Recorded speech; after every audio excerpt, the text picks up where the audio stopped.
Hello, stranger. Welcome back to your phone, computer, or smart TV. You must have been looking for your Corn Hub tab and accidentally clicked this. Perfect. Now I got you right where I want you. Yeah, so this is basically the SNYDER cut of me just watching the All 22 after the game. I do it for funsies sometimes. I'm a weirdo like that. When I had to watch film when I play, I mean, it wasn't the worst, but it wasn't my favorite either. There's something about Jets fandom, I just can't get enough. I need something to do between the games, so I'll be watching this shit. Welcome to SNYDER Cut, me reacting to the footage. A couple of these plays you might have seen on the first video I posted. Anyway, no one likes intros. It's the first play. So single back, but kind of condensed formation. Under center, makes you feel like it's going to be a run, right?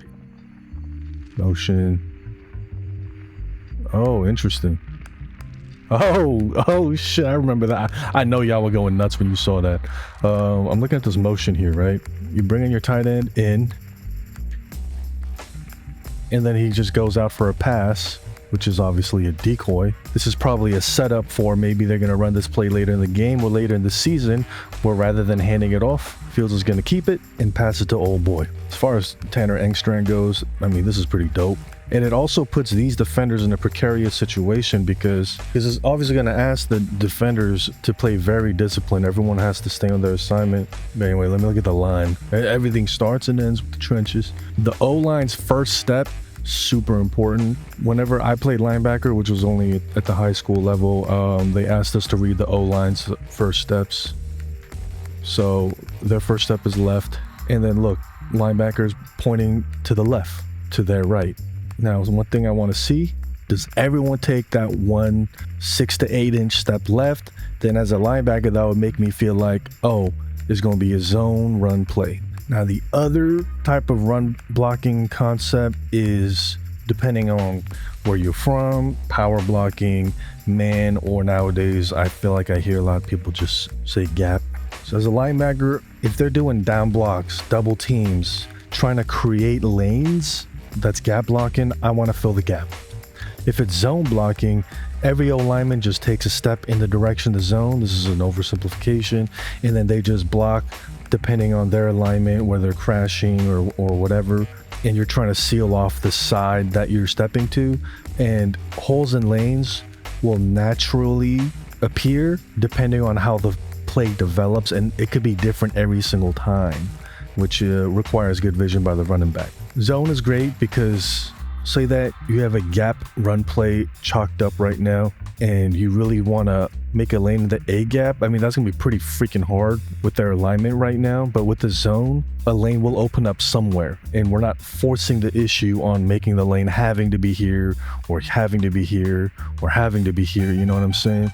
So first step, I felt like everyone takes a step to the left. From when I was blocking in the line, tight end, whatever, if we're going to run a zone left, most of the time these two will be working from him to one of these two, depending on who wants to fill the gap. And then these two will be working from him to one of these two.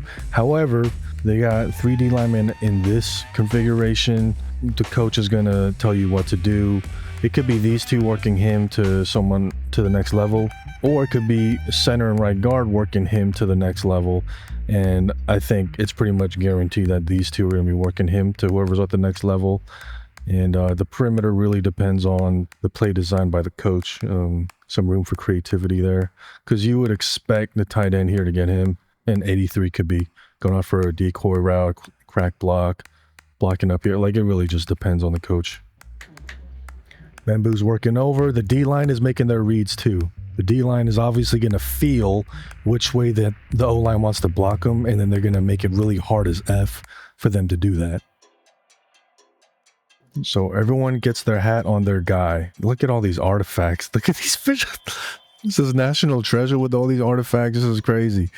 Bamboo worked to his guy. The double teams are engaged. Now, in a zone block, both guys are on their D linemen, and then they got their eyes up at the next level, and whichever one, you know, and this depends on coaching, but whichever one at the next level, linebacker, nickelback, wants to come downhill into the gap, whichever lineman's on that side gets pushed off, and then the remaining O-line sticks to the D-line. Or if this guy comes in, then he'd have to work over Once again, this depends on coaching. That's one great thing about the zone run is like it just depends on what the D is doing. Whereas like gap blocking is like trying to force your issue, but also you're preparing for their formations and how they like to play the run and stuff like that. But yeah, zone is just very like Bruce Lee, be like water. You feel me? So golly, these artifacts are crazy. Now, it's pretty common to leave the backside unblocked. If you got freak athletes like Watt over here, like he could still go in and make the play, but because Justin Fields is a threat in multiple ways, he has to stay disciplined and contain the QB. You see, like he sees, he passed the ball off. God damn the artifacts, holy cannoli. So Membo's in a pretty good 50-50 battle here. Tittman's already at the next level, like good on him right here. John Simpson lost his footing, it happens. Now here's a tough situation as far as the left tackle, left guard. You would love for left tackle to peel off and get the next level and for Simpson to take over, but Simpson's already fallen. He's already fallen. But I'm playing it and it looks like Olu was able to get to his guy, no problem. Simpson fell in such a way where he still got his guy hemmed up, and Josh Myers just kept driving his feet. Good pad level. Now some people, I've seen some like film analysts on YouTube talk about like, you know, you got to keep your head up at all times, etc., etc. Like at this part of the block where it's mano-y-mano, you're not peeling off, it's not a double team, and you got to see which one's going to work to the next level. Like Josh Reynolds just basically has to drive at this point. So this is good. He just drove his ass, used the furniture on the ground to his advantage, which also affected this guy. So like this is great.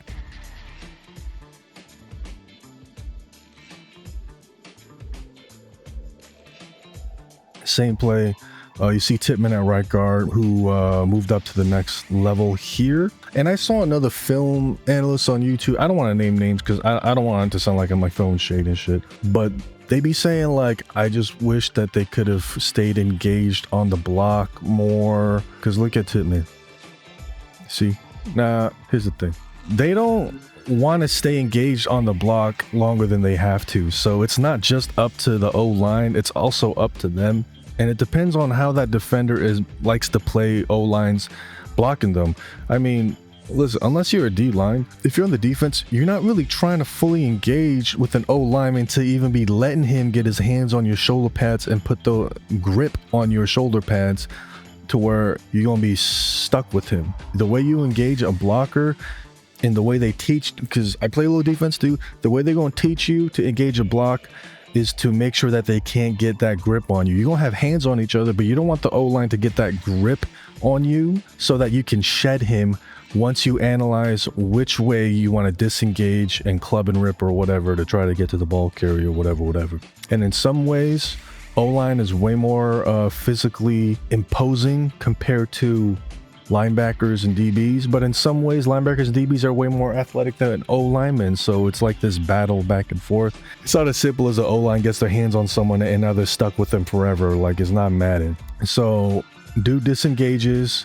I think he disengaged in the right direction because this is a huge cutback lane. I mean, Jesus Christ, like this guy has to stay on his assignment, which one day in the season when Justin Fields does keep it and throw it, like this is going to be amazing. I promise you that day is coming. Garrett's moving up, trying to throw a block for the cutback lane. If he didn't disengage here, like look at him. Brees, look at his feet. He was like, ooh, cutback lane until he saw this dude. And then he just took another step and was like, this is fine. Ran through the hole. He gonna run past you. This boy gonna run past you. Runs up the field. Great tackle. How many times have we seen Brees break this off for like 60 yards? Multiple times. They saved an explosive run from being a super explosive run. So in this case, did the Jets do this well, or did the Steelers just play like Dookie? I think this was just a fair battle right here. You know where we won decisively? The line. Are we used to seeing that on the Jets? No. This is awesome. This feels so good. Oh, there we go. There we go. That's what I'm talking about. Oh, we're at the pistol formation. because I tried to walk on to Nevada in college, right? Because a guy who I was his backup in high school, and there was a moment where he was my backup. So I was like, yo, he got a scholarship to Nevada, and he's like, yo, you should try to walk on too. I mean, we pretty much played the same tier at the high school level, and so, you know, I gave that a shot. I was dealing with homelessness at the time, so, you know, I didn't really have a lot of emotional health and bandwidth to get me through that transition, but whatever, you know, life is like that sometimes. So anyway, Nevada invented the pistol, Coach Alt. Really awesome to see. I bet Coach Alt is like fucking bugged out seeing some random shit that he drew up like be so prolific nowadays. So this is still the first drive. I went back to the Alt 22. Motion across. I'm looking at the line.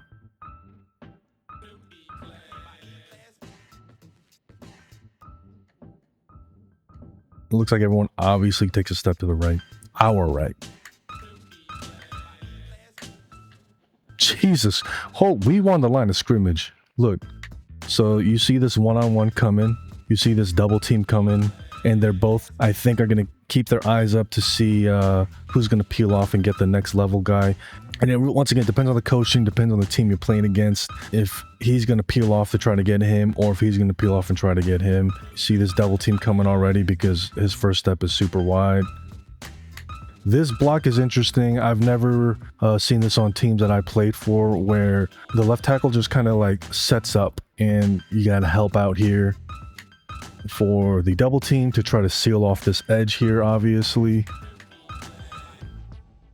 Now you could tell 6 was coached for this because he clearly sees the whole play flowing to the right? I mean, the motion is to the left to try to do that little misdirection shit. Y'all seen that plenty of times. But it's clearly flown to the right, but they're not going to over pursue this to the right because they probably were coached really well that the Jets offense is probably going to be running option type plays where there's an option going this way and there's an option to keep going that way.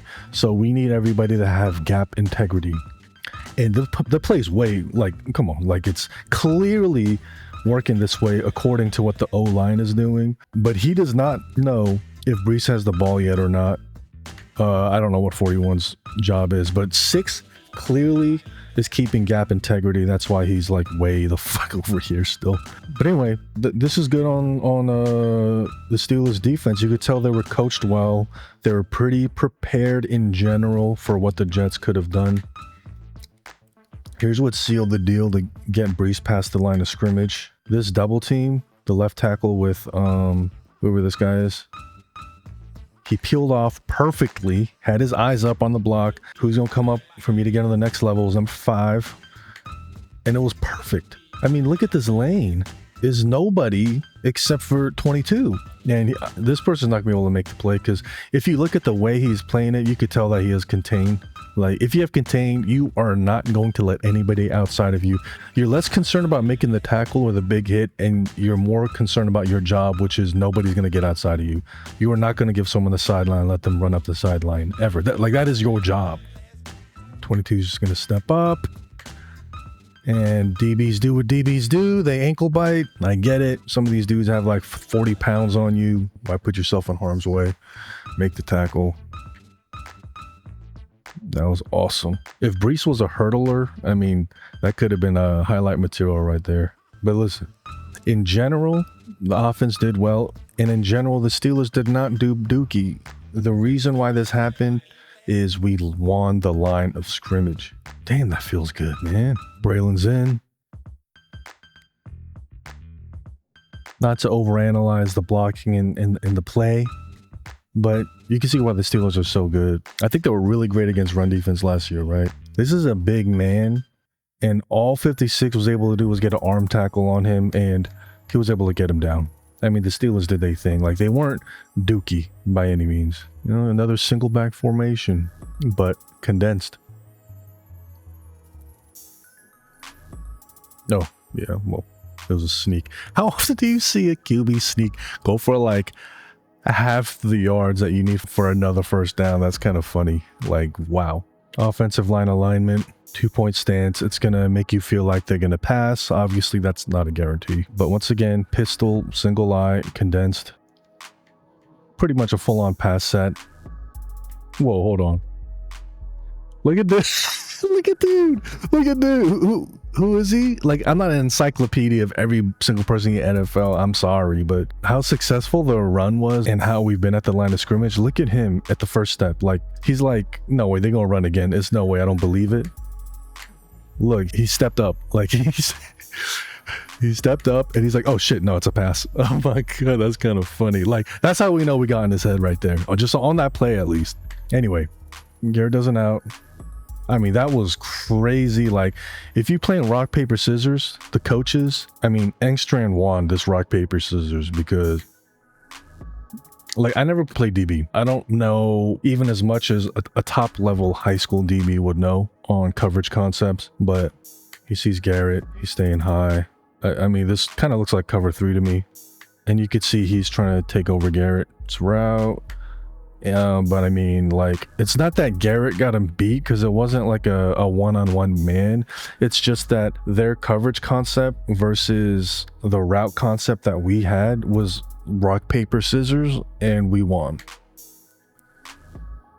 And obviously, you'd like to see Justin Fields be able to throw it better, like on him or out in front. He kind of threw it in a way that was like trying to protect. Like, if a QB threw me a ball like that, then I'm falling down on it because I feel like he's trying to protect me from a big hit. Maybe there's someone out here about to take my freaking head off. But like, if you put it on him, like, he could have got another 5, maybe 10 yards. But that's okay. I think, you know, you just want the completion however you can get it. So did the Steelers play bad or did the Jets just do good? I mean, that's Engstrand. I'm giving him a slap on the ass for that one. That was amazing. What's the pass pro looking like? How complex pass protection is at the NFL level, I'm not really going to be able to teach anybody nothing. I'm mostly just watching as a tourist. You feel me? Yeah, because when I was playing, pass protection was super simple. Like, everyone takes a step to the left, or everyone takes a step to the right, or you 3 go left, you 2 go right, and then the running back fills this, or, you know, whatever. Sometimes some more interesting defensive fronts will dictate more interesting pass protection, but I feel like things are just way more complex today than even back then. So like, I'm not even trying to like front. I'm just watching this shit as a tourist. I mean, yeah, everyone held up. I mean, it was like no. Oh, matter of fact, let me look at Membo. How this big ass do? I saw Membo pick up a stunt at some point in the game, which was good, and I saw him like he gets finesse moved like pretty good sometimes. I mean, but this dude a rookie. Like, what do you want? Okay, so I realize I've been recording for a fucking hour. Talking about 2 or 3 plays, so I'm randomly jumping to random places. Oh yeah, here's a good one. What the fuck went wrong here? Do we get a center view on this? Yeah, let me look at the center view. So you're about to see what happens. I mean, this is interesting because you see the center looking this way. You see who's that down again? Was that Rucker? You see him looking that way. So which means your responsibility is somewhere in that direction. That's what that's telling me. And if I'm a defender, like, obviously you see in that. Yep, makes sense. Look at the center. He has someone head up on him, literally head up, and his responsibility was to go way over here. So he takes a look, he centers his head again, snap, and then bada bing, bada boom. Makes sense. I want to see what he does. Does he have to work over to 92, I wonder? Is that why? I mean, yep, there it is. He had to work all the way over to 92. Membo's giving him some backup. You know, that's a good job on Membo. Like, I'm looking at the D-line, particularly 92. So he's obviously not getting penetration. So it looks like for this play or run plays, perhaps the Steelers are not taught to try to blow up a play unless you obviously can do it. Gap integrity. Everyone at the line of scrimmage on the Steelers side is trying to have gap integrity.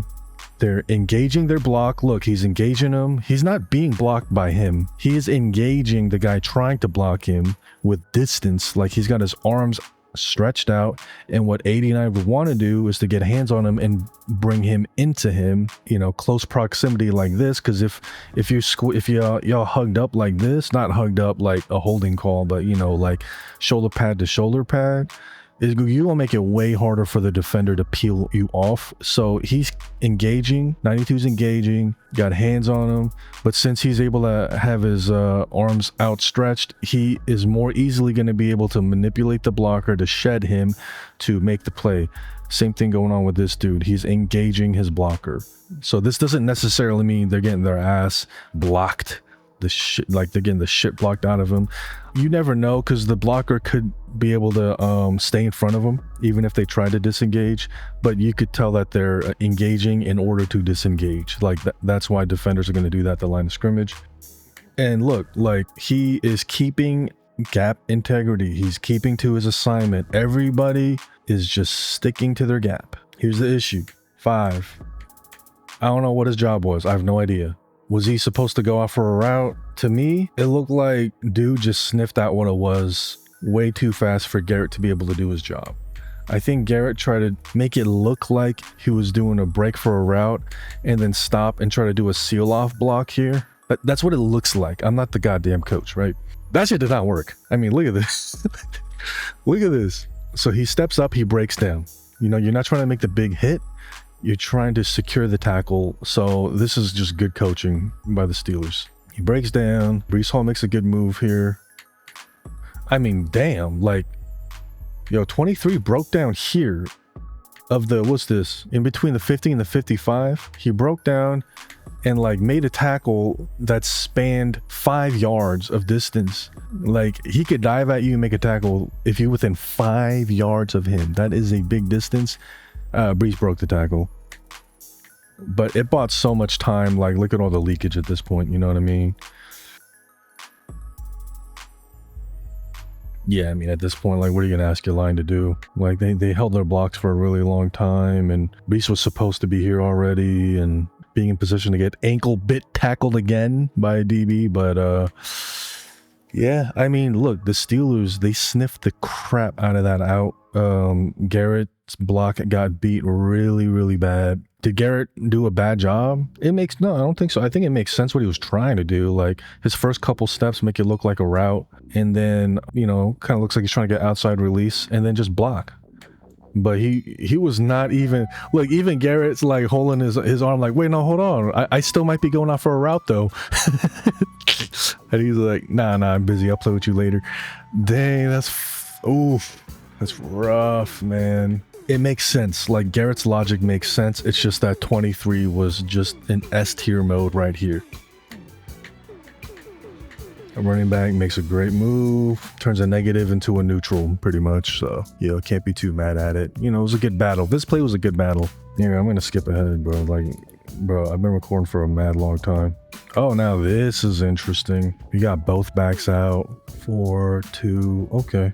So if I'm reading this correctly, the defense is basically calling strong side right. Is that right? Let me look at the full formation though. Nah. So in this formation, the D tackles obviously are going to be lined up this shade, this outside shade, or this inside shade, depending on if they're on the strong side or the weak side. And 96 was about to line up here, and then he's like, oh wait, no, I'm in here. It's interesting because I think the strong side of the formation is actually on the left. But from what I'm used to, this D tackle alignment implies that they think the strong side is to this side. But I don't know. I'm not the coach, so that'd only be speculation. Motioning out. Shift over. And they know that misdirection motions are going to happen, but they still have to, you know, adjust to it. So look at how well coached 6 is, bro. Like, look, the blocking is clearly flowing this way, clearly. And you see the running back looking this way. His assignment was, you are not letting Justin Fields keep it and run it down our ass. Look, the Steelers are a really well-coached team. Remember what I said about the defense engaging a block to disengage? Like they engage to analyze and then they disengage. This is teaching tape for that right here. Like Olu engages a block, and look, Olu's got underhand grip trying to pull him in, like bicep curl him into him, whereas the defender is engaging him with arms outstretched, trying to keep him at a distance. So this guy's trying to curl, this guy's trying to bench press. You really want Olu to be able to pull him in and control him rather than the defender being able to get hands in the perfect spot to engage. And as a defender, you engage like this. This is literally perfect. Now you look at the backfield and you analyze, and then you see which way you want to get rid of Olu to try to go make the play. The play went this way, so he's obviously trying to throw Olu this way, disengage, and then like try to help with the play this way. You see? Bada bing. Like, that's really good coaching, really good execution by him. I mean, he just wasn't the one in position to make the play at the line of scrimmage, obviously.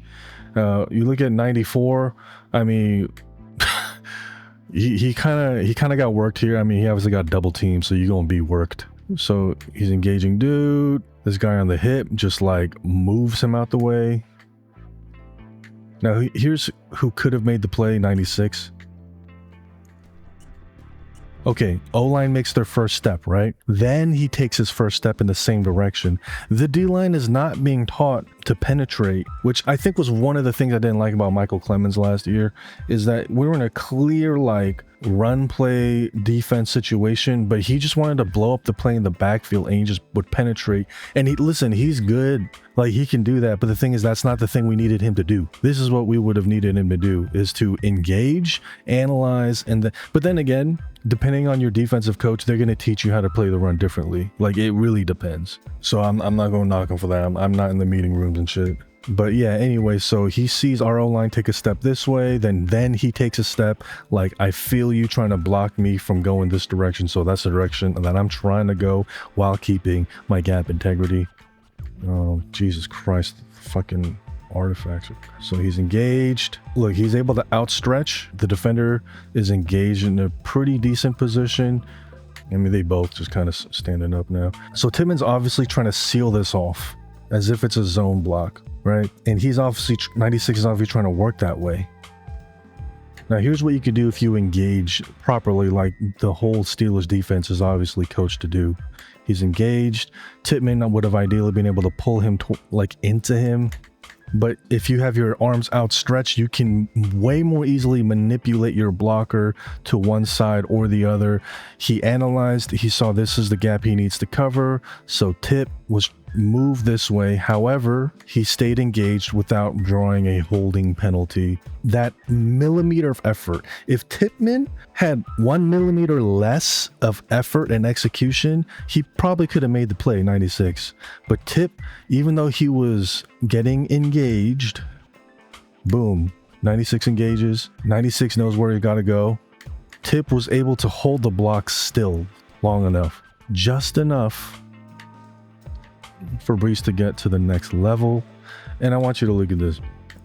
So clearly he's trying to disengage his blocker here now, right? If Tippmann were to try to do this to a DB, if a DB would get into this engagement disengagement battle with a lineman, they're gonna lose every time. A DB is not gonna let you be able to close your fists around their shoulder pads to get, because they're gonna lose that battle with an O lineman. When you see a DB or maybe a linebacker be able to get off of an O lineman, it's because like they're not even starting the engagement in the same way as a D lineman, because experts at disengaging O line blocks would be the D line. Like, these are the experts of it.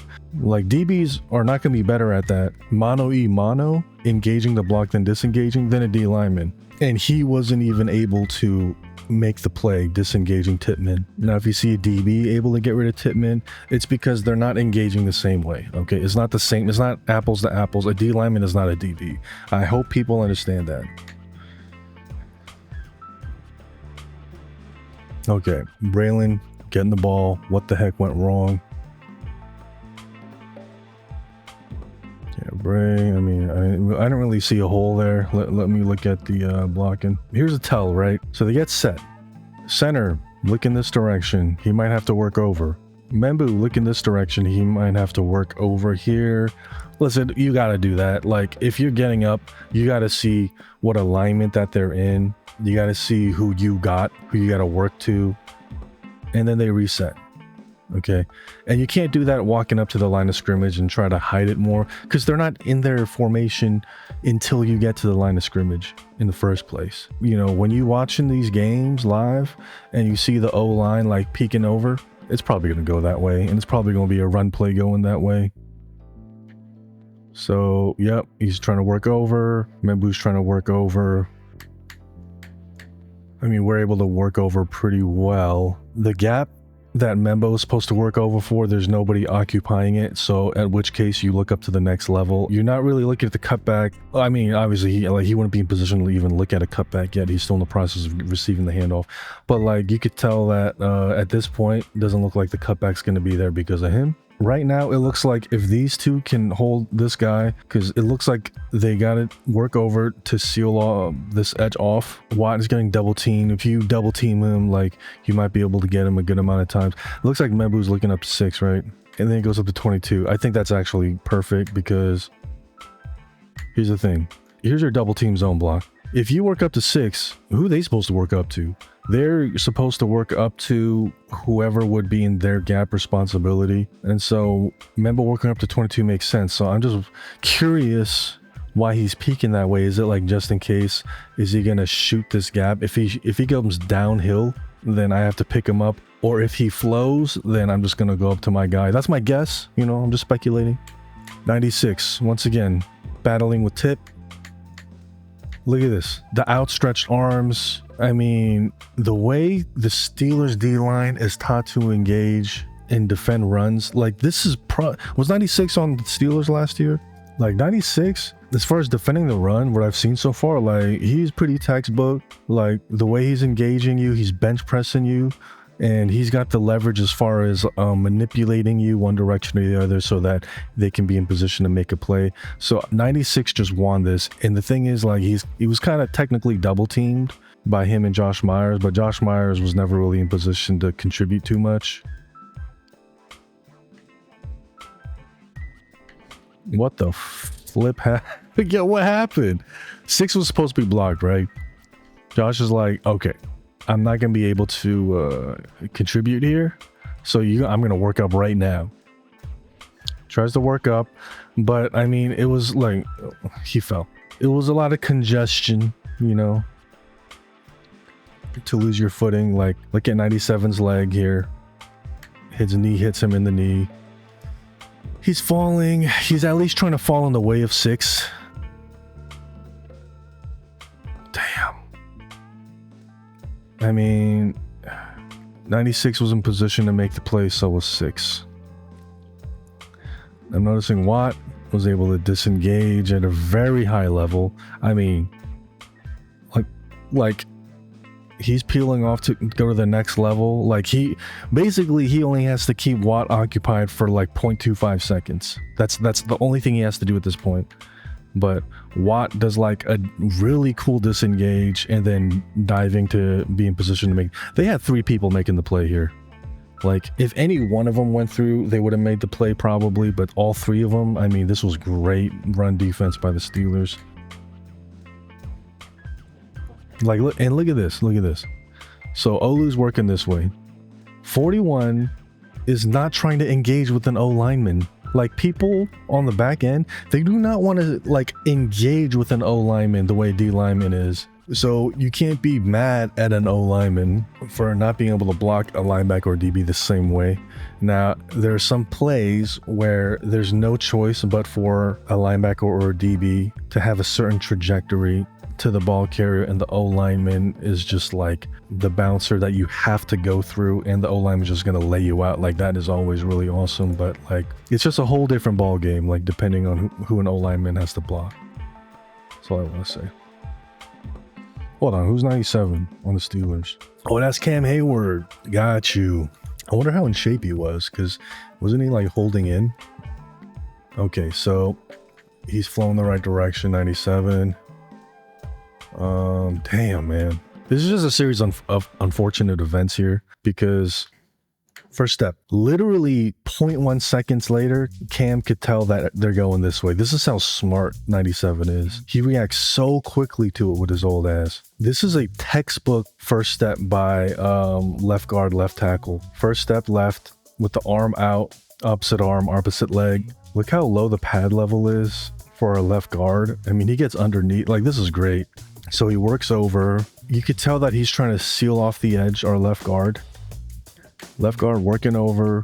Now, is he trying to work off to seal off the edge, or is he trying to down block? Because listen, if you're trying to down block, I feel like you would see his helmet on this side more to create a gap here. But seeing as he's trying to, it looks like Sims is trying to work over on this side. If he can, but obviously Cam Hayward is not going to let that happen because he could tell that's what he's trying to do. So he at least just tries to stay engaged, and they flow over so far that it affects Josh Myers' ability to peel off and get 6. So it's interesting. What went on between these two affected his ability to get him, and 96 just kind of beat him. Like, he didn't kick Titman's butt or anything, but as far as their blocking battle and having to be in position to make the play, 96 got this one, and Watt is going to do Watt things. I feel like I noticed our run plays did really well going to this side, but going to this side, it was like super mixed bag. And I could see why. I mean, like, Cam is smart. Like, he didn't make the tackle, but he contributed to this play being made for the Steelers. 96, like, he's a super solid run defender, in my opinion. Like, this is my first time seeing him. And Watt is Watt. So I feel like if you got these three to deal with, plus someone as disciplined as 6 seems to be, then I feel like you're gonna have a really hard time running to this side. Unless, I mean, you still gotta try. You still gotta threaten it. You can't just run here 100% of the time through the game. Like, if you play rock, paper, scissors, you just can't pick paper every single time. You know, you at least gotta mix it up. Who is 6 on Steelers? Oh, wait. Once again, I'm not an encyclopedia, all right? So there's a lot of time I didn't watch football because when I got injured in college, I couldn't look at the game anymore, right? And I started re-engaging with the NFL a few years ago via just watching Jets games. So my only exposure to the Steelers is when we play them, and I don't really know their roster like that, but I definitely know, and I looked it up, number 6 is Patrick Queen. I mean, no wonder. Like, I'm not even a Steelers follower, but I know that name. Are we going to talk about this? The fumble? So Gibson decides to go left. How many of you play Pop Warner at least, right? If you run into the left, you move the ball to the left. They teach you this in Pop Warner. They certainly would hammer that into you by high school.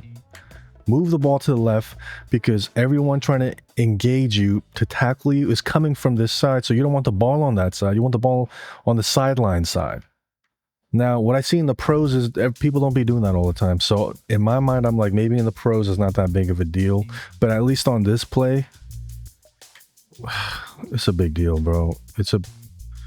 Oh my God. I mean, I just feel like anyone who's played Pop Warner would have watched that and been like, why? Like, why did you even... I don't know, bro.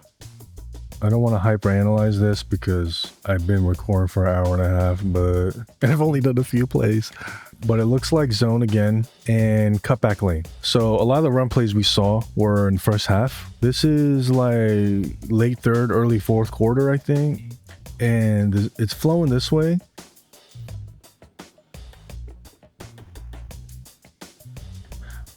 Let me see if they got a center view. Hold on. The center view is going to do a way better job. All right, cool. Strong sides this side. 1, 2, 3, 4, 5. I ran a 5-2 from time to time. So it's like 3D linemen. The outside guys count as a hybrid between a D end and a linebacker. And then you got 2 mics, basically. Obviously, you got to pick which is the mic of the play. Anyway, motioning over. So a lot of our zone plays, we did a misdirection motion in the opposite direction of where that first step was going. We motioned him over towards the play on the backside, and then he went out for a play. Y'all remember this play?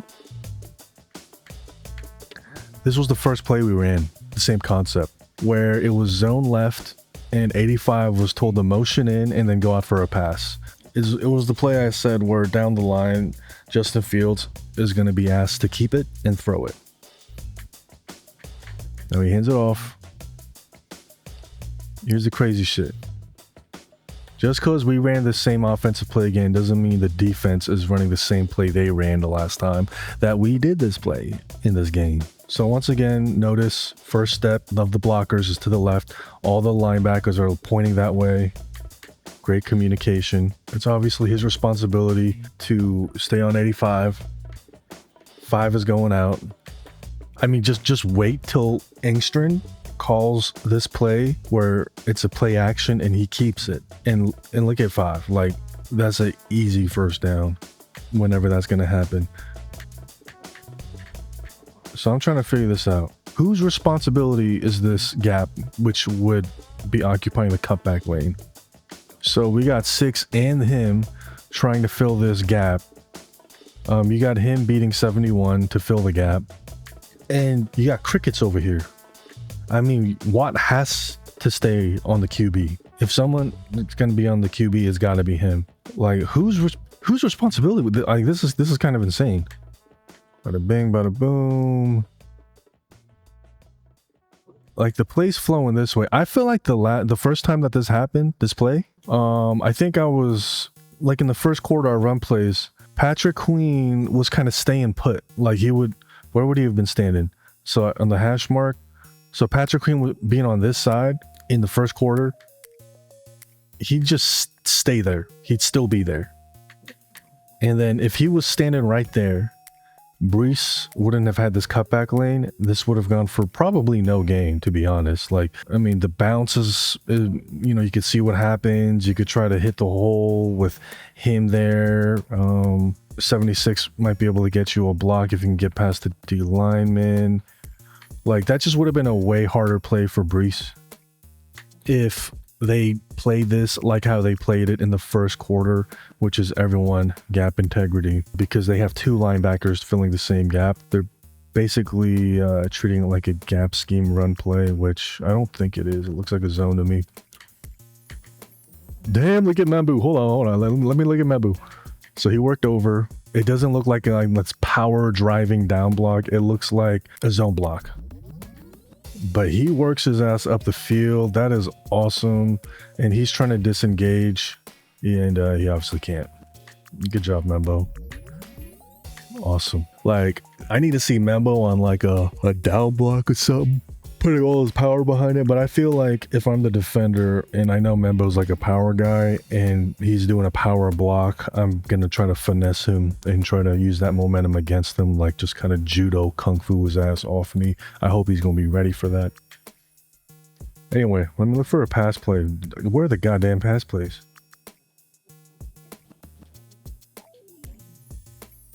Yikes. Oh my glob. I mean, it seems like the Steelers defense is definitely playing different in the second half compared to the first, which is pretty typical of any football game at any level, you know, making halftime adjustments.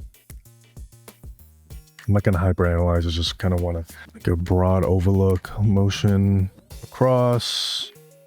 Everyone works that way. I mean, who got beat? 85, 89.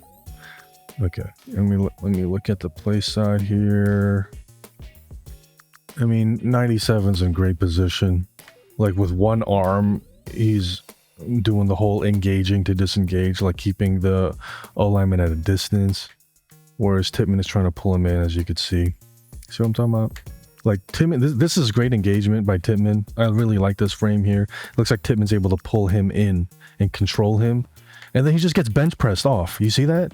He gets bench pressed off by 97 with one hand, and 97 is keeping his hips square, filling in his gap responsibility. Like, this is textbook by 97. Like, this is great. Simpson, I've been calling him Simpson, right? Sometimes I'm mixing up their names because I'm talking a lot, but this double team, I mean, he getting double team. What do you expect? 83 trying to make a block. He just gets fucking thrown off like a child. Damn, man. At least he didn't fall. Oh my god. Like, he tries to just throw his shoulder into him with really weird lever. I mean, maybe that's how they're teaching their receivers to block. Like, I don't want to act like I know better than the coaches. If you have a receiver, just do some blocking drills with the tight ends, the O linemen for just like one indie period for like a month. I feel like they'd be like a whole tier level up of blocking, like talking about the off season. But obviously the receivers would probably have their own drills for blocking. When I played receiver, I know we had our own drills for blocking, but they just did not get into the weeds of like the details of like hand placement and exactly how to use your body and their body, blah, blah, blah, like they did when I was doing blocking drills with the O-lineman as a tight end. Like as a receiver, the blocking drills that they would give me was you just line up across each other and then like block them. And they wouldn't even tell you how, like they just like go block them. Obviously at the NFL level, they probably gonna give you a little bit more technique than that. They're gonna give you a little bit more ism. I mean, he's trying though, you know what I'm saying? Like at least he's not just trying to stand in the way. He actually trying to engage. You know, 90s reading, the blocking. He's not just standing in his gap. But he's not penetrating mindlessly. He's just going for the running back. Now, what this makes me feel like is who has Justin then? Because 90 had QB responsibility for a lot of the plays we saw. But when he's allowed to just go for his read, he made the play. I mean, he held up the play for these other heads to get up in there. I mean, the Jets just got beat at the line of scrimmage.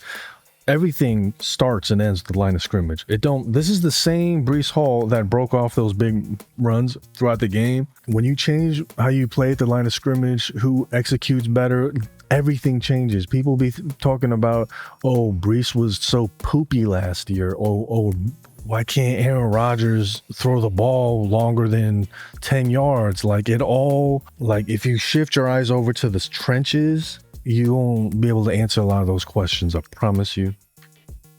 So let me get a wider shot because I really want to see like who was supposed to have Justin Field responsibility. Nobody. I mean, damn. If I'm Engstrand and they're losing their option responsibility and they're just go for the running back, Justin Fields ain't going to keep it as much as we think he is. On very special occasions, I'm going to tell Justin to keep it. And I think that's what they did on one of their scores. I think it was a 2-point conversion where Engstrand basically told Justin, just keep it. And then he just kind of like walked it in. Because look at this. In the first half, everybody was flowing. And we know Breece had the ball, but we still had somebody watching everybody. Ain't nobody care about the QB right here. This is great. Like, I feel like this obviously didn't work in our favor, this play, but this is going to work in our favor in the long term. Justin's going to be keeping this a little bit on special occasions. Like, I don't think it's going to be a case where he keeps it half the time and hands it off half the time. I feel like, we won't hand it off as much as it works, as long as it works most of the time anyway. And then when we're like in red zone, Justin might be keeping that motherfucker, which is what Engstrand did. I feel like the fact that Engstrand was able to sense that and tell Justin to keep it for the 2-point conversion, it makes me feel like, holy crap, we have a good OC. And I'm not saying like we had bad OCs before. Like, what was that dude name? Like Mike LaFleur. I actually like Mike LaFleur. Like, I just like this scheme. It just, for some reason, it didn't look like the players were, I don't know. It just didn't work out, obviously. But I did like his scheme. I like Mike LaFleur's mind. Nate Hackett, I got nothing against the guy, I honestly feel like Nate Hackett's offensive system could have worked way better. I'm not trying to make excuses for Nate Hackett, but our blocking scheme, I don't know how many of you remember, but the Jets O-line talked about how they had to relearn a different technique for blocking, and which is frustrating, to have to do that. And I think they expressed frustration, but they are also we're going to do what we got to do. And they say this is going to make us better in the long run, so we're going to do it. But you could tell the frustration of having to learn to do something that you know how to do but completely differently. I think there was a podcast that mentioned, this was in the offseason, Aaron Rodgers basically being really flabbergasted at the blocking technique for run plays that the Jets had, and how it just was not working, and he didn't know why we kept trying to do it. And that was part of the reason why he called out of the run sometimes, because if we're in a non-favorable look compared to their look, and he knows that our blocking technique is kind of antiquated, he just called out of it to try to save the play. I feel like if we had the blocking technique of this with Nate Hackett's offense, it probably could have worked way better.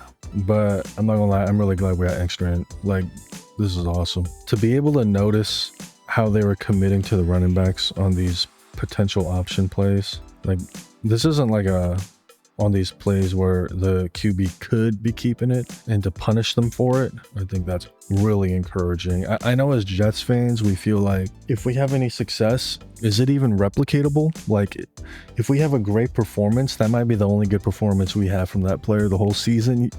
Like, y'all Jets fans, like, do you feel that too? Don't feel that way. There's 11 players on offense. Our O-line is really, really encouraging. Our OC is like extremely encouraging. Justin Fields has shown he can do everything necessary. Stay poised, keep his eyes downfield, be accurate with his throws. People who felt like Brees isn't hitting the holes, like you see him hitting holes here. I do feel like that had a lot to do with the blocking as far as Brees' performance last year. And if you get hit in the backfield like 90% of the time, eventually once you receive the handoff, like your mind, it's just gonna be doing mind games with you. You're gonna start shimmying more than being decisive. But that didn't happen right away for Brees last year. It happened after he got hit in the backfield like 90% of the time for the first few games. Like I don't really put that on him as completely, basically is what I'm saying.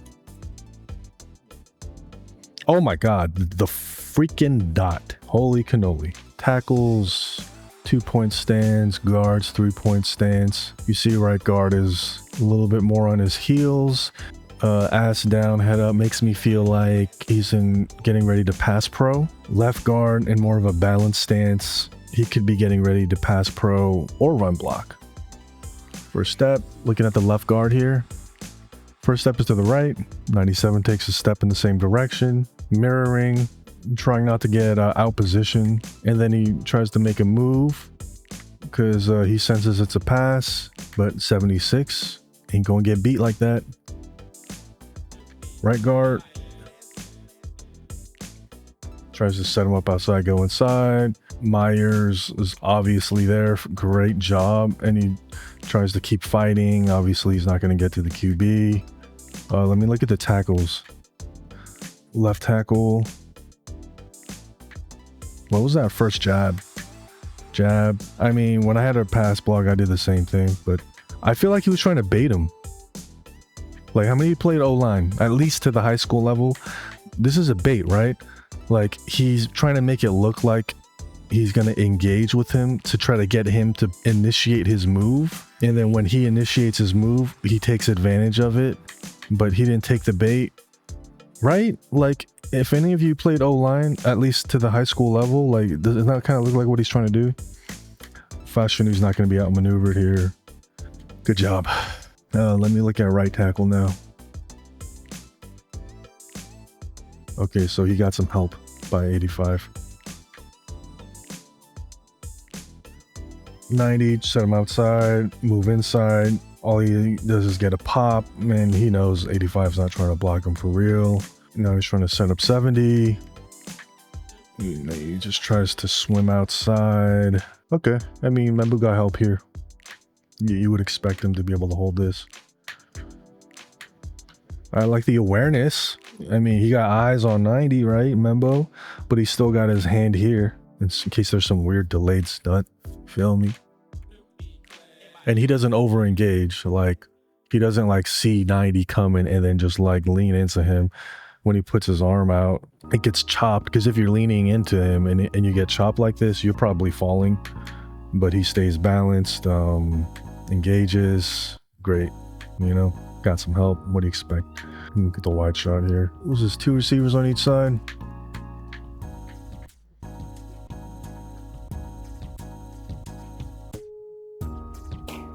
What the heck is this? This cover 3, right? One high. These guys start bailing back. Both these edge guys got eyes on the middle. I didn't play DB, so like if you play DB, let me know, because it looks like cover 3, and this guy, and then these two in the middle.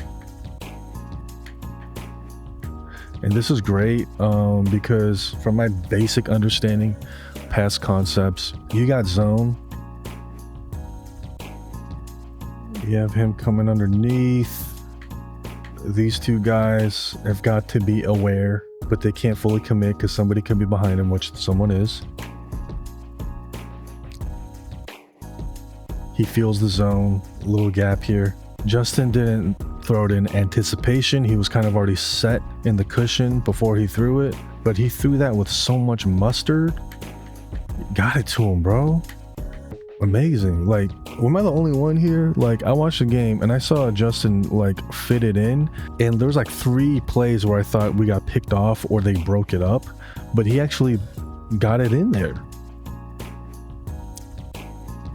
Boom, boom, boom. Top of the drop, and he knows he could squeeze it in a gap this wide. Damn, he was close. Whew. We got that shit though, bro. J-Ray, good work. Here's what you love to see, the lineman running over. 89 running back to to support his teammate. I like that shit. Just like, excuse me. Without being extra, right? Love to see that from Rucker. You see people sticking up for each other on this offense more. Where we at?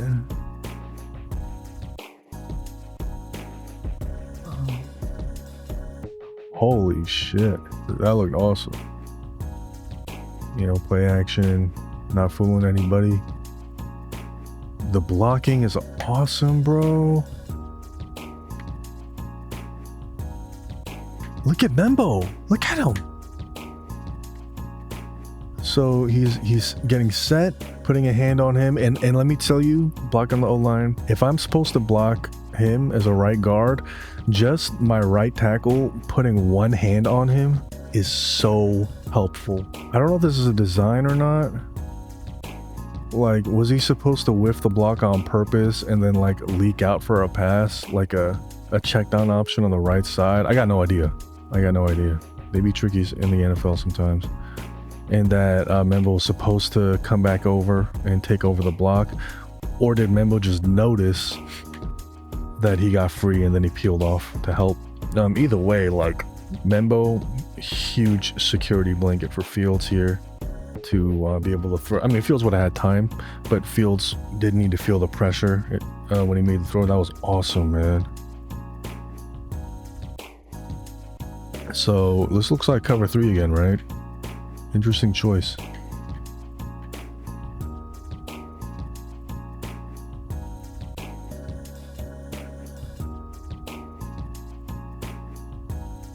I mean, this is good. Like, I played receiver, right? He tries to release inside, and he knows it's zone just from the way that he got engaged. You release inside to go outside, and you could tell this dude smells it. He kind of opened his hips. He's pointing that way, like outside, outside, or whatever they teach you to do in the Steelers. Out, out, out, out, out. And then now this guy's in the precarious situation. This is what you love for zone. You want to have one guy responsible for 2 guys. Everyone knows this already. Thank you, Madden. The guy who could have helped over top is obviously engaged by this. So this is obviously perfect. Like, if I'm seeing they're in cover 3, like if they're in cover 3, 1, 2, 3, they're going to have 4 underneath unless they're doing some kind of a blitz. You know, it's a math equation. They got a 4-man front, 4 people underneath spread out, and then 3 people up high. So you are trying to outnumber who is responsible for this zone with him and him. And if he would have been on his ass, like maybe he had the depth that he had, right? If he was up here, maybe Justin doesn't throw this. Maybe he tries the like quote unquote hole. It's not like a cover 2 hole shot, but you know what I mean? Like kind of hole shot it over here. But if he was up there, then you would have threw the check down and then watched him run someone over. But boom. Nice. Like, this is, you know, obviously good execution by everybody. The blocking, the receivers. But the rock, paper, scissors game of Engstrand is crazy. These motherfuckers like cover 3. I mean, this could have worked in multiple coverages. But, I mean, this is in general a zone beater. I want to know why Justin kept it here.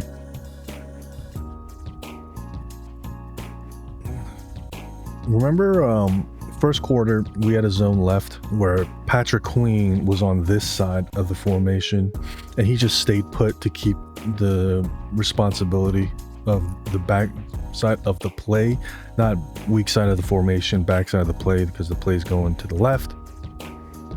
And in the third quarter, they ran a zone left where Patrick Queen was in this position, and this guy might have been him, and they both try to plug the same hole, which, you know, it's not like I don't think that's terrible. I just think that was the wrong thing that got him caught up on that particular play back then.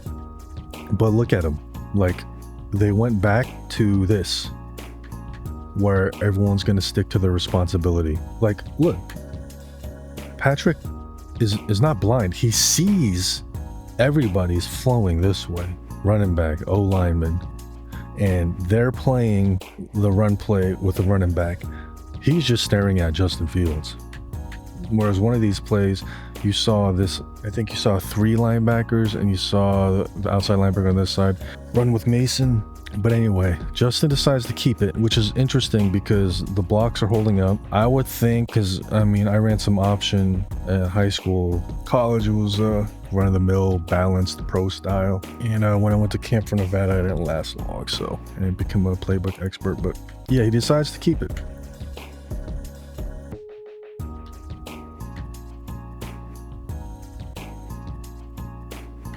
He's probably reading Patrick Queen, right? If Patrick Queen bites on the run, Justin Fields keeps it. Well, he didn't bite on it, and he kept it anyway.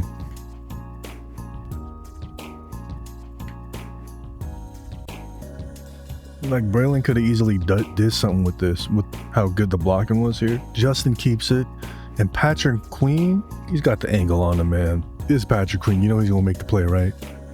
He breaks down because he's not trying to get juked. Fields breaks down with him, try to get him a little off balance, right? Fields knows he's not gonna cut it back because you got Watt over here, and he just outruns him. God damn, bro. No, is Patrick Queen slow? No, he's just trying to stay square. He's trying to stay square. Good technique. And then Justin Fields starts running. He reacts to run with him, but Justin Fields has a step on him. Justin Fields is also fast as a mug, and Patrick Queen falls for style points, I guess. I don't know. So honestly, once again, were the Steelers bad on that play? I mean, we beat them in the trenches right here. I mean, that's good. I just see green jerseys.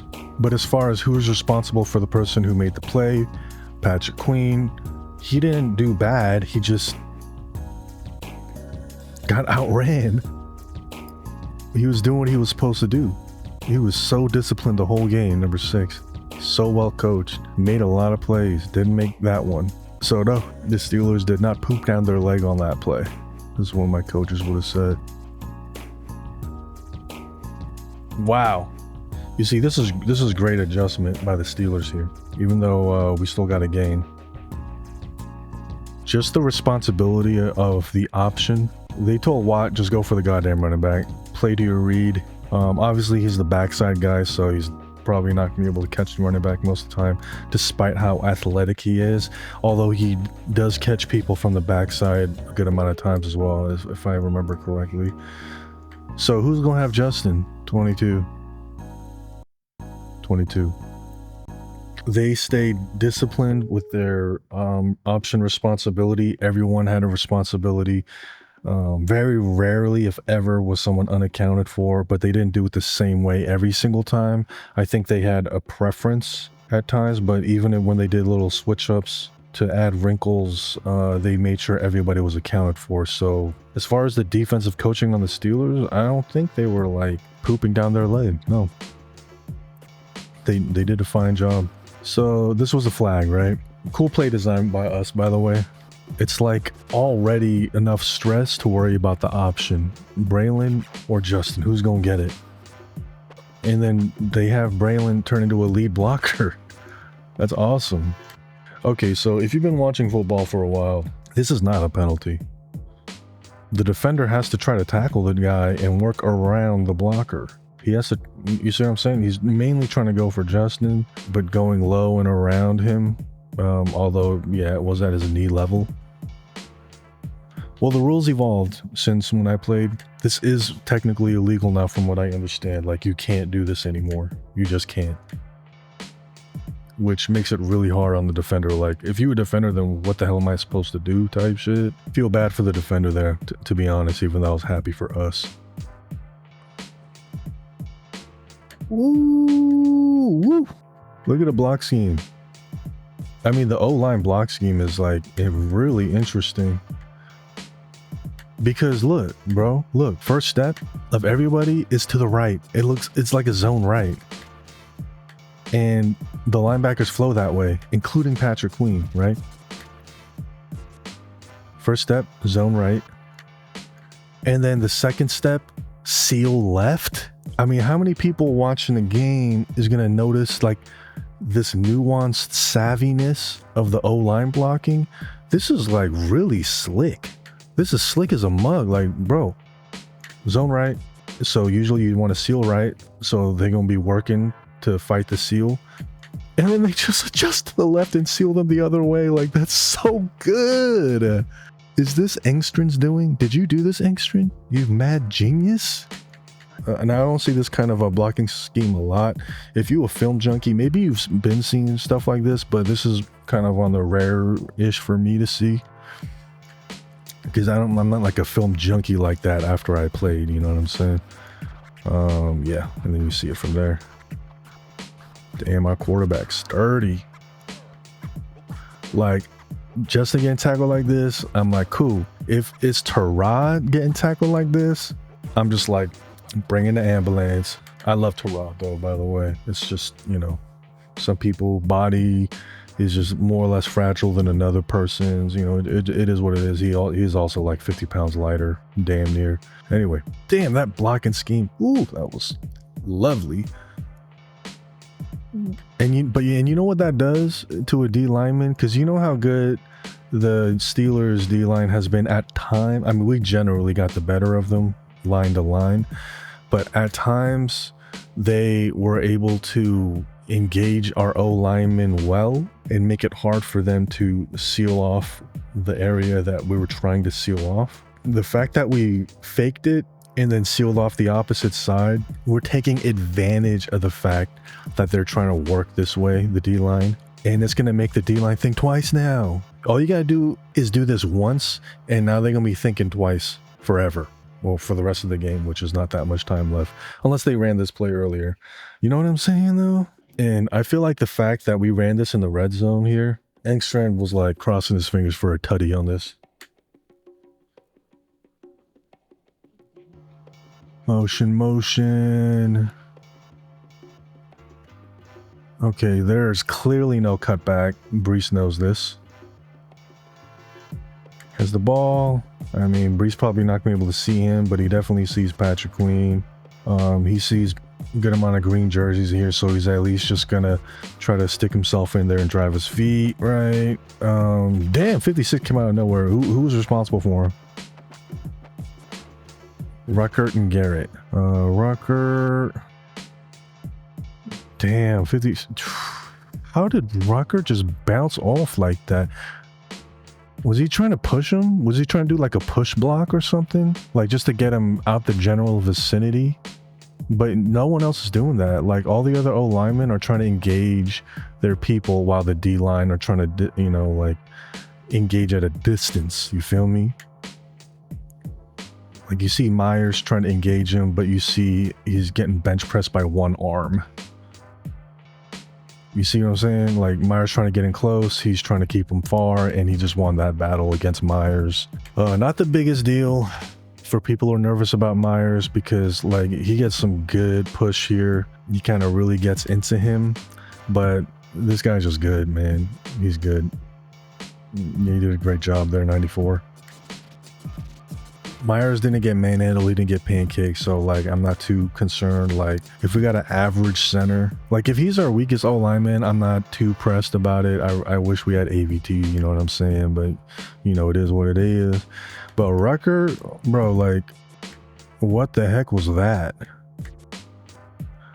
I mean, okay, granted he can't completely engage him because he has to double team him with Garrett. Boom. And you think like if you just get hands on him, you're just trying to get a push on him, get hands on him with two people, you should be able to get him, right? So maybe you're not. I mean, 56 just allows himself to bounce off and then uses that as a disengage in a way, and then just like pops in there. Granted, like he didn't even really need to be there because 94 beat his blocker as far as keeping his gap responsibility for the run. They are so good at that. The Steelers are so good at that. So they play good. People talking like the Steelers must have really poo-pooed. Like, they didn't poo-poo down their pants at all. Like, we just beat them, all right? They got us a few good times too.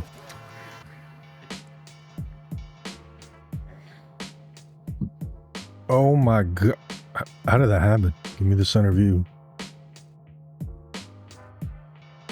Oh, I like that. Mason Taylor. I am on the right. Oh, the other right. Got it. That's funny. I've done that a lot, so I'm not like making fun of him. Motion. Or unless this was supposed to be a motion by Mason. Holy cannoli. This was the one. This was the one. So left side, they got to go mano-a-mano on the pass pro. 1, 2, 3. And the guy I put my money on, as far as confident they could get their block, would be Fashanu. Not that the other two suck, but I just picture Fashanu as like a really great pass blocker. Oh, he just overset, man. That's it. He's probably not going to overset again after that. That was cringe. It happens, man. It happens. It's got to happen eventually, right? Oh, and look at 56 trying to be slick. This is the mind games. Being on an island as a tackle against the DN, right? He probably tries to go outside a lot to set him up for this inside move. Next play, just goes outside again. Little bull rush. Okay. It's really interesting to see the battle between a tackle and an end, like throughout the game. It's almost like a play, like a soccer game or a rugby match, where it's this long storyline back and forth, so to speak. It's really interesting. Ooh. Damn, he tried. What was that? That was B. Eccles, right? He was a former Jets corner, showing he could be a starting corner. That was a great hit. Great effort by Justin. Nice. Whoa. What was this pass concept? This is cover 2 man? My defense has this cover 2 man, right? Like, they're playing kind of like a cover 2, but playing underneath instead of trying to stay over top, and then everyone else is like manned up, right? You see? And Brandon Eccles and this dude and these two know that they kind of got him hemmed up, right? And they see Justin running, and they see the corner who did have man on him. He was supposed to be manned up, is in better position to make this play. So they probably communicated like, you go get the QB, I'll get your receiver. So they kind of swapped in a way. I mean, it's not like a swap, but you know what I mean. So he goes up and he makes the play. He prevents the touchdown on that play. Like, that was really good by the Steelers. Really decisive. Great job by the Steelers there. Yikes. This is strange because the Steelers, they were really good about having everyone accounted for. You know, it is a math equation, especially if your QB can be a +1 running back. You're allowing Watt to make his typical read. Who the hell in Keller was supposed to get the QB here? I mean, this is weird, bro. This is weird. It looks like he's looking at Garrett and he's looking at our tight end blocking. And then they look over like, oh, it looked like 22 is pointing over there like 23, like that was you. Like you were supposed to get contained. I don't know though. He pointing, maybe just pointing to say, nah, he's got it. I really don't know. Damn, that's embarrassing. Ooh, that's embarrassing. Is that Caroline Hendershot? I feel like I know how she dresses at this point, even if she is just a pixel in the background. And a boy. So this is the 2-point conversion, right? Brees could have got in there. See the cut block by Myers and the push here. Even if 56 engages Brees is still going to lean in. You feel me? You see 56? You see him? He looked like, oh damn, Breeze don't even have the. And then he put his hands on his head like, golly. Hey man, like, yeah, you win some, you lose some. Jesus Christ. Yes, I remember this. I generally like thought the spot was pretty good to where you don't put in position to get intercepted, but I mean, he double covered. Some people want to say triple covered, but he's double covered. Third guy just ran over there after the pass was thrown. If that's counted as triple covered, then so be it. But damn, bro, like, you know, some people might be looking at like, look at this backside. Like they run in a mesh, right? Or they try to. They kind of ran into each other. But yeah, they run in a mesh, right? The tight ends. Damn, they're bringing 6. They're bringing 7. And what that leads to is one of these mesh receivers is completely uncovered. Look at this.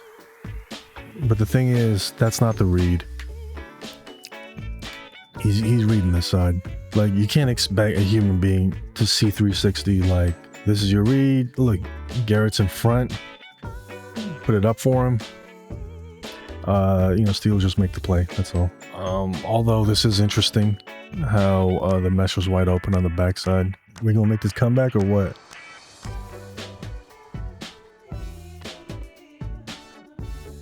Eesh. What's their formation? Too high? The heck was that, a robber? What? DB is trying to help me out. Like, it looked like 2 and then 5. Cover 2, 5 underneath, right? But the safety ended up being one of the underneaths. He just sat and waited. Now, since he was, if it's 5 underneath and he's sitting back and waiting rather than like running up to his zone responsibility, then this would be where the gap is, and that's exactly where we threw it, which is good. But this is speculation. I'm not a DB. Yikes. Yikes. Justin Fields, good job keeping his eyes downfield. Dang, bro. Look at Watt. His break on the ball was so fast. Membo sees it. This is really good by Membo. Like, really good, like, finesse here. Because you saw how fast Watt's break was. And that he is outside. What a lot of tackles might want to do in this situation is to drive him out of the play like this. Okay, so his head's on the outside. Now I'm just going to push him out. And Watt was probably betting on that and try to make this move back inside. Because most tackles would get caught doing that from time to time. But he was able to stay on him and pancake him. Did you see that? Membo, you deserve 10 slaps on the ass for this. Mano y mano, man. Watt, if you play tackle, because I had a feeling for tackle, and if they kind of got leverage on the outside, like they told us to just drive him out of the play. Drive him out. And look, tries to make the counter move. Membo's like, nope. Smash. That is so good. Bro, like, I get that he's a rookie, he's gonna make mistakes, but when they watch film, they gonna look at this like, you did your goddamn thing on that play, bro. Hell yeah. How'd the other guys do? Oh, the stunt. They had a little struggle with the stunt here. Let's see. Without causing a penalty, Simpson was able to recover enough to, like, at least push him, you know, use his leverage of running this way against him by pushing him out and allowing Justin Fields to step more this way. Brees blocks his guy. Oh, he stonewalled his ass for a second there. And then Brees, I think Brees, after this, wanted to make himself available as a pass catcher, and then he fell because someone fell on him. So this play I wanted to see close up. The pass. Points at J. Ray, right? Is that J. Ray? Ooh, hit the DB right in the hand. Try to tip drill it in. Nah. Oh, that's Ramsey, bro. Like, yeah, he gonna make the play. Man, Bro, imagine if this ball was 6 inches more outside. We would have had a chance to win this motherfucker. I mean, he probably wanted to make it catchable, but put enough mustard on it so that Ramsey couldn't make the play on the ball. But he did. I don't know. Who knows this exact spot that Justin Fields is trying to get this. Close though. Close. Nice try. This is the protection breakdown. Yeah, man. So Brees mentioned in a post interview he had a miscommunication between him and the O-lineman as far as the protection. Oof. Brees engaged someone who was already being blocked by the center.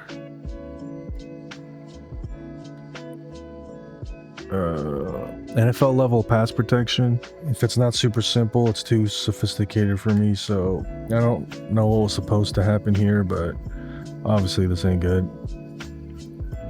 He got the ball off, thank God. This is the ball game, right? This is the ball game. Yeah. This is the one people are saying Justin Fields should have kept it.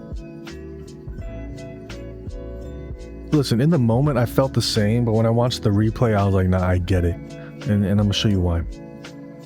Look at the first down marker. At the 41, he's staring 3 defenders here who are pretty much at the 41, 42, really. He's gonna have to truck 3 people to get that. Like, they're already closing the gap. Look at his other option. The guy who was covering Garrett, him, look. It's a zone pass off. Like, you know, he's pointing, my guy's going in and in. And his guy is coming across. He's going to take over Garrett. And he's eventually probably going to go into this guy's zone. And he's going to be passed off to someone deep. So anyway, here's the point. Garrett's guy, who was just on him. Granted, this looks like that's his zone responsibility, is where Justin would have ran. There's 2 people there. That is weird. I don't know what that's about. Maybe there's a spy. I don't know. But he sees Garrett's basically left uncovered, and he needs to run to the 41 to get the first down. And he got 3 people waiting on his ass, and nobody's near Garrett except Ramsey is that good. He's teeing off on him. Nice clean tackle. Celebration. Garrett probably got a little hurt on that play. Watch from center view. Like, I'm not going to be one of these people who like, oh, I know kind of like 10% of what I'm seeing on film. Like, I understand it. And so I feel like I need to sound like an expert on everything. Like, nah, like, I'm going to keep a buck with you. If I am equipped to give my opinion, not my facts, but my opinion on what's going on the film, I'm going to do that. Like, if I got 10% knowledge, but if I'm looking at something that's in the 90% where I'm not well versed or I didn't play that position, I'm going to just let y'all know and just give you my thoughts. Like, I'm not going to front. Protection's good. I mean, they're only rushing 3. What do you expect? So he starts running because no one's open, I guess. If this was a clear man situation, I feel like, yeah, like, run for it. But like, it's clearly already obviously zoned because Garrett got passed off from him to him, right? Is he thinking like, let me see if I could run because maybe Garrett can pull this guy away? But then you still got this guy, granted, like, he's not easy to see here. Goes in, and he knows he needs to get to the 41. Maybe he could have dove for it. He needs 6 more yards, he could have dove for it. But at the same time, he sees Garrett here, like, uncovered. Going back to this view, like, he was really uncovered. When he threw the ball, look at this. Like, they're committed. You wouldn't have made the same throw? And even if, like, let's say he could have dove 5 yards forward for the first, maybe, it's still at least like a good 50%. It's not like that's the clear better choice. Like, this looks like a good choice. Like, imagine, ask yourself this. If he did that and he only made it to the 40, you'd be looking at the film and be like, why didn't you just pass to Garrett? You know what I'm saying? So, like, damned if you do, damned if you don't. Either way is a bad decision if it doesn't work out. So that's how you know it was a 50-50. Like, either way would have been equally the right decision. It's just Jalen was super aware. Bada bing. Close that shit out. Damn, Garrett looks hurt, man. Bruised ribs, maybe. Just got the air knocked out of him, maybe. Ooh, So he needs to get to the 41 to scramble to get the first. Garrett is already at the 41. All he has to do is catch it. Garrett doesn't even have to make a move. He just needs to catch the ball. He's at the 45 now. Past the sticks, he just needs to hang on. You know, but dude lays the wood. Damn.